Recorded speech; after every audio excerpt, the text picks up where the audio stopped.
इथे आपल्याला आज पिकलेल्या केळीपासून छान अशी बर्फी बनवायची आहे। त्यासाठी इथे मी 3 पिकलेल्या केळी घेतलेले आहेत। पिकलेली केळी फेकून देण्याऐवजी अशा पद्धतीची बर्फी बनवून खाल्ली तर ती सर्वांना आवडेल व अतिशय छान अशी होते। इथे मी केळीवरची साल काढून घेतलेली आहे। आता आपल्याला ती केळी छान अशी बारीकसर कापून घ्यायची आहे। तुम्ही जर माझ्या चॅनलवर नवीन असाल तर चॅनलला लाईक, शेअर व सबस्क्राइब करायला विसरू नका। तसंच व्हिडिओ शेवटपर्यंत नक्की पहा। इथे मी अशाच पद्धतीने पूर्ण केळी कापून घेणार आहे।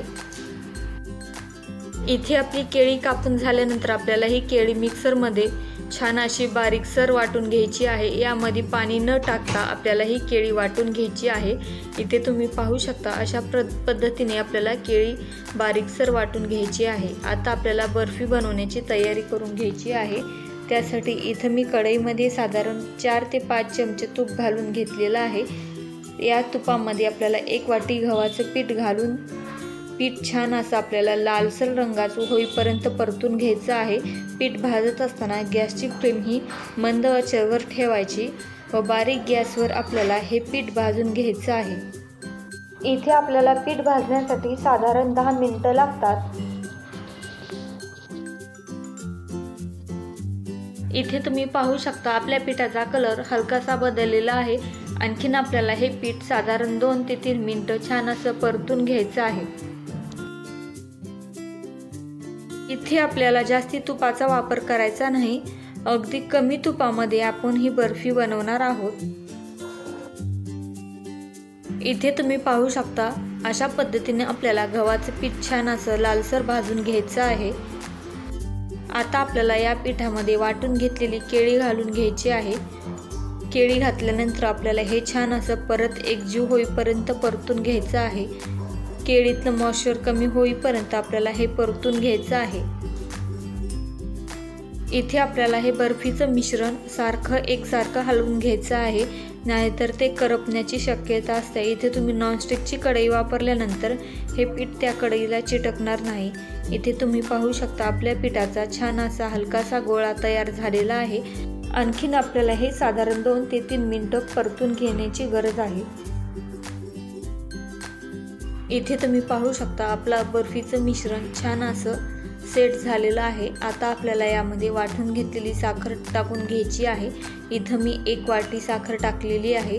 इथं तुम्ही साखरेचं प्रमाण आपल्या आवडीनुसार कमी जास्त देखील करू शकता। तसंच तुम्ही यामध्ये गुळाचा सुद्धा वापर करू शकता। आता आपल्याला गॅस बंद करून घ्यायचा आहे।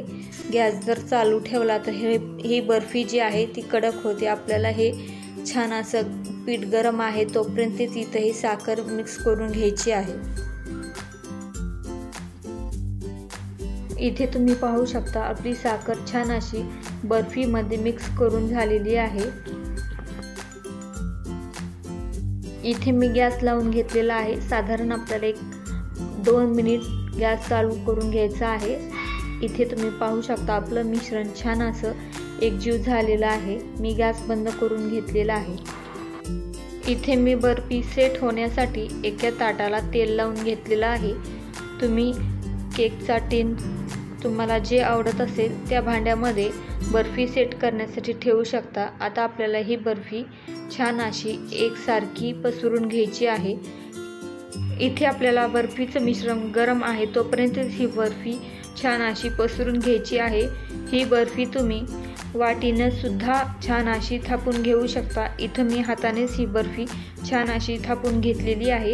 इथं तुम्ही पाहू शकता आपली बर्फी छान अशी शिजलेली आहे। अजिबात बर्फी आपली हाताला चिटकत नाही।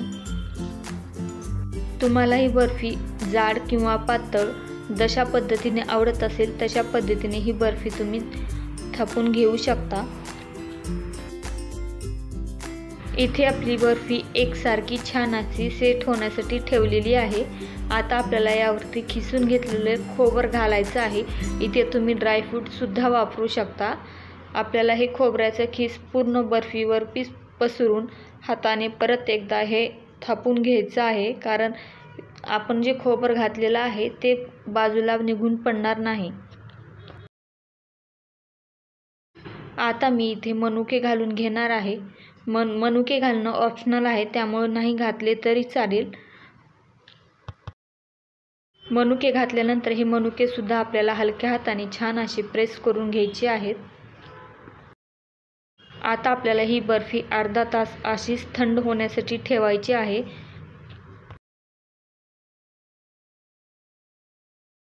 इथे आपली बर्फी थंड झालेली आहे। आता आपण याच्या वड्या पाडून घेणार आहोत। तुम्हाला जशा आकाराच्या वड्या पाडायच्या आहेत तुम्ही त्या पद्धतीने इथे वड्या पाडू शकता। इथे तुम्ही पाहू शकता माझ्या बर्फीच्या छान अशा वड्या पाडून झालेल्या आहेत। इथे मी बर्फी काढून घेतलेली आहे। इथे तुम्ही पाहू शकता आपली बर्फी छान अशी मस्त दाणेदार झालेली आहे। पिकलेली केळी फेकून देण्याऐवजी तुम्ही ही बर्फी बनवून खाऊ शकता, अगदी रुचिकर लागते। इथे आपली खाण्यासाठी बनाना बर्फी तयार झालेली आहे। तुम्हाला जर व्हिडिओ आवडला असेल तर चॅनलला लाईक, शेअर व सबस्क्राईब करायला विसरू नका। चला तर मग पुन्हा भेटूया अशाच नवनवीन रेसिपी पाहण्यासाठी। तोपर्यंत धन्यवाद।